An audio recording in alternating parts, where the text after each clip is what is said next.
I want this video.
keep him inside and safe, it wasn't in his nature. I tell myself that he was happier having the life he loved than to be confined inside the house and maybe given a few more years. He would love to stay out at night, be waiting for me at 5:45 a.m. to come in and have breakfast and nap for a few hours and go back outside. At dinner time he would be back in. Sometimes he would stay in at night and would come into the bed and cuddle with me. Such a sweet little boy. Buddy disappeared on the night of June 11, 2013. I won't give up hope, but this time I have a bad feeling about our little buddy. I have taken all the steps I can think of to get the word out in case someone has seen him. Even after a week.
Asia, and my youngest cat China had become a family of 5 when we met Isabella.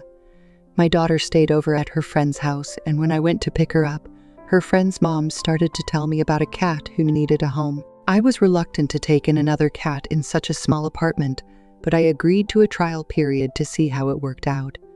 For some reason, I knew the moment I walked out the door with her that they would never see her again. A couple of months ago, Bella started showing drastic signs of illness. She started losing her beautiful fur and weight. I hadn't realized her illness had progressed to a stage that could only descend since she still played and calmly rested. I didn't bother with a vet. I knew my only other option was to euthanize her, but I couldn't find it in my heart to live with that decision. I won't lie, it was hard watching her physical changes, but she was in the comfort of her own home to do as she pleased. On January 30, 2013, Isabella fell asleep on the floor in front of the couch and never woke up. My daughter was sitting next to her. My fiancé was cooking, and I regrettably was upstairs in my room. I saw her that night and knew something seemed odd because she never slept there. Around 3, my fiancé woke me to tell her she was gone. I went numb for a minute and then felt a sense of relief, then guilt. I felt like I should have been there by her side. The last couple of nights had been sleepless. I cry at random and I seem to push everyone away, including my other 2 cats. I haven't had an appetite, and sometimes I feel like I operate as a zombie. Bella was a part of my family for nearly 4 years, and I miss her deeply. My favorite moments: the way she wrapped her paws around my neck when I held her, the way she slobbered during her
I have one more cat. We have planned to get him tested every quarter. I have a strange and strong feeling that my cat Candy will come back to me, as she died very young, and we are planning to buy a tabby-colored female kitty, maybe next month, which is going to be a look-alike of Candy. In these modern days, it is hard to believe in horoscopes and tarot cards, but on 13 Jan tarot card reading for me was a temporary separation from a loved one, and she stressed on the point temporarily. It means my Candy is going to come back to me.